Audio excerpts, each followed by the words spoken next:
Bismillah, assalamualaikum warahmatullahi wabarakatuh. Waalaikumsalam warahmatullahi Innal wabarakatuh. hamdalillah sholli wa sallimu ala Rasulillah Muhammad ibn Abdullah wa ala alihi wa ashabihi wa mawala. Asyhadu an la ilaha illallah wahdahu la syarikalah wa asyhadu anna sayyidana wa imamina nabiyyana Muhammad sallallahu alaihi wasallam wa ala alihi wa ashabihi ajma'in, amma ba'd. Kalau kita berbicara yang namanya rumah tangga, rumah itu kan tempat diam, tempat kita mencurahkan ketentraman, ketenangan, bahkan di situ juga ada nilai pendidikan, ada nilai-nilai yang sangat dalam untuk membina satu komponen keluarga. Karena keluarga itu terdiri dari seorang ayah, istri, dan anak. Jadi itulah fungsi dari yang namanya rumah. Sedangkan tangga mempunyai makna. Yang namanya tangga tentunya tidak satu tahap. Dalam bahasa Jamaah ya, betul, banyak ya. Banyak gitu. Makanya ini menunjukkan orang yang berumah tangga ini siap-siap ketika masuk di dalamnya menghadapi tangga-tangga itu. Level-level kehidupan, Ustaz. Level kehidupan. Kan tidak ada yang namanya rumah tangga itu sudah ahli. Ya, betul. Tidak ada yang sudah ahli. Semuanya yang namanya rumah tangga itu belajar. Belajar terus ya. Ya, makanya di sini kita harus memperhatikan lebih seksama. Apapun yang kita jalani saat ini, wabil khusus mungkin kajian kita saat ini bagi yang sudah berumah tangga. Betul. Tapi yang belum berumah tangga juga gak apa-apa. Betul. Sebagai Untuk bahan itibar. untuk Ya, apa namanya? Bekal, betul. Bekal. Barangkali ada yang mau nikah cepat sekarang mungkin boleh gitu ya. Amin, amin. Nah, selanjutnya yang namanya rumah tangga ini tentunya dalam Islam kita lihat bahwa yang kita kenal ada yang namanya nikah dan kawin. Betul. Nah, ini harus dilihat dulu dari segi bahasa. Nikah itu mempunyai makna nakah, mempunyai makna ikatan. Jadi dia diikat. Sedangkan yang namanya kawin tidak ada ikatan. Jadi kalau seandainya kita mau berargumen atau mengambil satu kesimpulan, apakah kita mau mengambil kalimat nikah atau kawin? Makanya tidak semua orang kawin itu nikah. Betul. Tapi orang nikah pasti kawin. Domba itu kawin. Kawin. Ayam kawin. Tapi kalau kita, karena kita itu kenapa harus nikah? Karena kita dilengkapi dengan akal yang sempurna. Makanya dengan akal yang sempurna ini Allah Subhanahu wa taala memerintahkan kepada kita untuk membina kehidupan ini dengan salah satunya adalah dengan pintu yang namanya nikah. Supaya apa?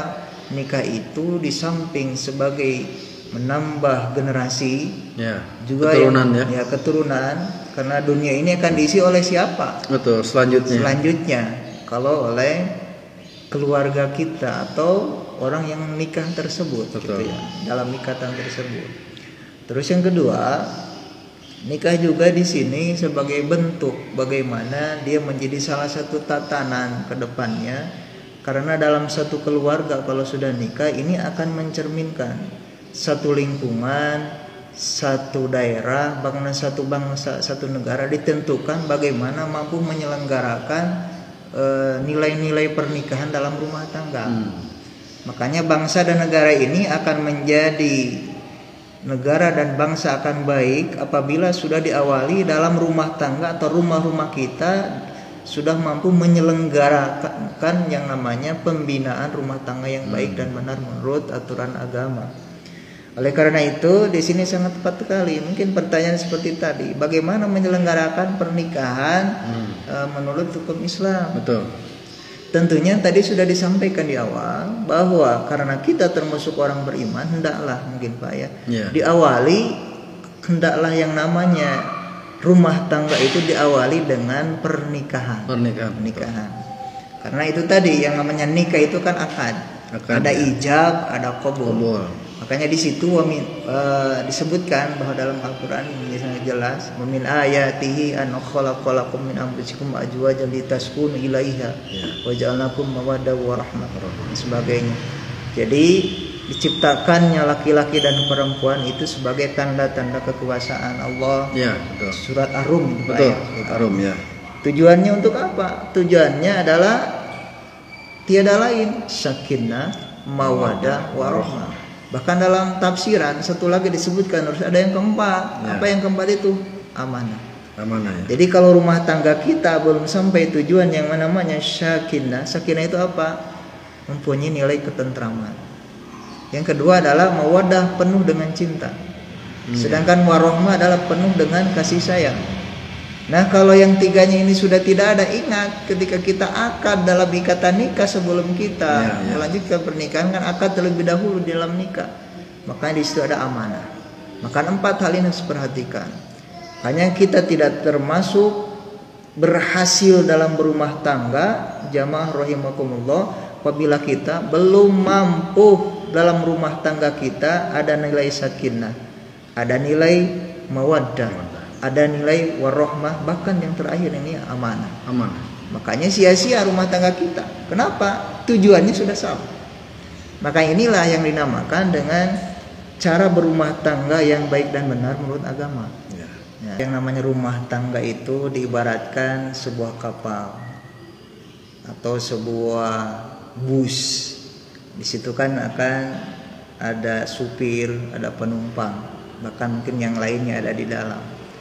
Makanya di sini diibaratkan suami itu sebagai driver, sebagai pengemudi, pengendali, nahkoda. Sedangkan sang istri itu adalah sebagai penyelenggara, mengkondisionalkan suasana. Makanya di sini kalau seandainya lihat suami sebagai pemimpin atau sebagai pengelola atau sebagai driver, ini sebagaimana gambarannya terdapat dalam surat At-Tahrim, ini ayat 74. Masalah ini Allah Subhanahu wa taala jelas menjelaskan kepada kita, a'udzubillahi minasyaitonirrajim. Ya ayyuhalladzina amanu qu anfusakum wa ahlikum nar. Ini At-Tahrim ayat 6, Pak. Ayat 6 ya. Ayat 6. Allah Subhanahu wa taala menyampaikan kepada kita bahwa hai orang-orang yang beriman, jagalah dirimu, berarti kita. Betul. Terus keluargamu dari api neraka. Di situ ada kalimat yang harus kita perhatikan sangat menarik. Qu anfusakum. Di situ ada ku, ambil dari kata qoma yaqumu. Artinya berdiri. Jadi seorang suami ini harus menjadi seorang yang mampu mendirikan. Betul. Yang namanya mendirikan tentunya dari bawah sampai atas. Betul. Artinya di sini seorang suami mempunyai 2 makna. Pertama, sebagai pemimpin keluarga. Terus yang kedua, menjadi pemimpin ibadah. Oleh karena itu, kalau berbicara masalah pemimpin, tentunya kita harus perhatikan juga bahwa yang namanya memimpin keluarga ini pada dasarnya sudah diatur dalam Al-Quran, sudah diatur dalam Al-Hadis. Bahkan kalau kita lihat doa yang sering kita panjatkan, yang sering kita mohonkan kepada Allah Subhanahu wa taala untuk keluarga kita dalam surat 74, itu surat apa? Surat Al-Furqan ayat 74 kalau insyaallah tidak salah ya. Di situ Allah Subhanahu wa taala menjelaskan kepada kita, Rabbana hablana min azwajina wa dzurriyyatina qurrata a'yun waj'alna lil muttaqina imama. Ya Allah, anugerahkan kepadaku, kepada keluargaku, anak cucuku, mungkin seperti itu. Untuk apa? Min azwajina wa dzurriyyatina qurrata a'yun. Menjadi penyejuk ketika dilihat. Jadi gaduh kalau kita mempunyai suami, istri dan anak harus bisa enak dilihat, baik paranginya maupun perilakunya. Itu maksudnya. Juga waja'alna lil muttaqina imama, jadikanlah kami sebagai imam. Imam itu adalah pemimpin. Makanya di sini Pak, yang namanya pemimpin bagi orang yang berumah tangga ini maknanya juga disebutkan ada 2. Gitu ya. Yang pertama di sini sebagaimana dalam hadis Rasulullah sallallahu alaihi wasallam, kullu ra'iyatu an ra'iyah. Jadi yang namanya riayah di sini menunjukkan bahwa seorang pemimpin ini harus mempunyai dan bisa mengayomi, terus juga bisa melindungi, bahkan bisa mencukupi. Ini artinya, makanya ro'a di situ diambil di kata riayah. Mengayomi, terus juga bisa melindungi dan mencukupi. Mencukupi. Ini jelasnya tafsirannya. Makanya kalau kita lihat, apabila seorang suami belum nyampai pada masalah kriteria kalimat ro'a di sini riayah, makanya di sini kita harus perhatikan bahwa kita ini sudah sanggup belum menjadi suami, belum bisa melindungi suami, melindungi istri dan anak. Jadi pelindungan itu tidak hanya secara fisik, mungkin psikis, Pak. Ya. Seperti apa membahagiakan dan memperhatikan, termasuk pendidikan di situ di dalamnya. Ya. Sebagai seorang suami. Makanya yang kedua di sini makna pemimpin bagi yang sudah berumah tangga ini, ya, baik yang muda maupun masih sudah lama.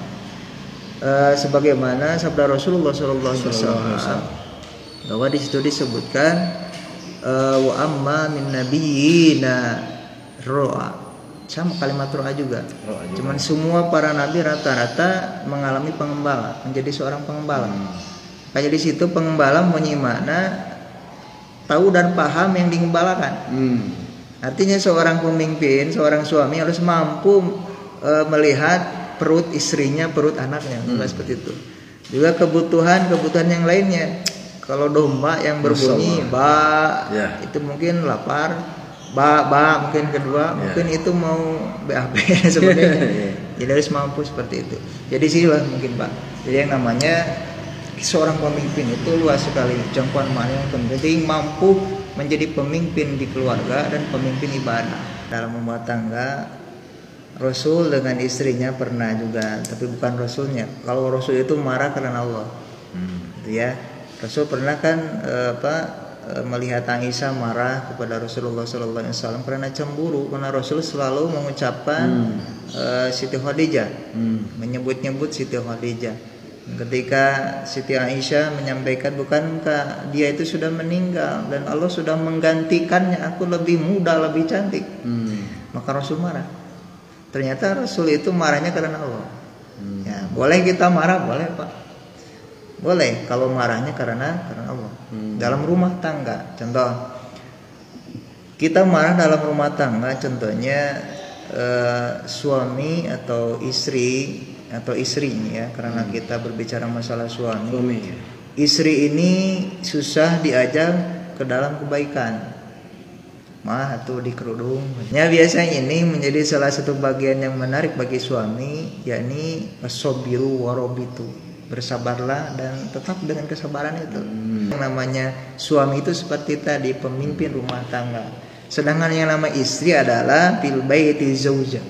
Jadi pemimpin rumah tangganya suami. Ini ada perbedaannya. Jadi pemimpin rumah tangganya suami seperti apa? Dia mampu menjadi penyelenggara yang hebat, yang handal. Contoh, dia mampu mengkondisikan anak ketika mau makan, mau berangkat sekolah, bangun tidur, dimandikan dan sebagainya. Mampu mengkondisikan seperti itu. Sedangkan suami juga ini harus mampu memberikan tupoksi di rumah tangga. Jadi suami itu tidak hanya mencari nafkah sampai ke rumah. Ini supaya tidak terjadi miskomunikasi, Pak. Contohnya seperti apa? Usahakan pekerjaan yang berat-berat, yang kasar-kasar, tanggung jawabnya suami. Tetap. Ya, contohnya apa? Nyuci gak apa-apa. Ya. Rasul memberikan contoh sama. Jadi kalau mencuci pakaian, kalau kita ingin menambahkan nilai ibadah sebagai suami, ini tanggung jawabnya nggak apa-apa, mencuci sama suami itu kan. Jemaah. Istrika suami. Jangan gengsi, Ustadz ya. Jangan. Rasul memberikan contoh.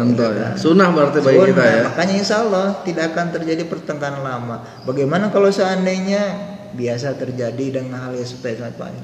Mudah, karena memang rumah tangga ini tujuannya sakinah, mawaddah, warahmah. Kembalikanlah kepada tujuan kita, insya Allah seperti itu.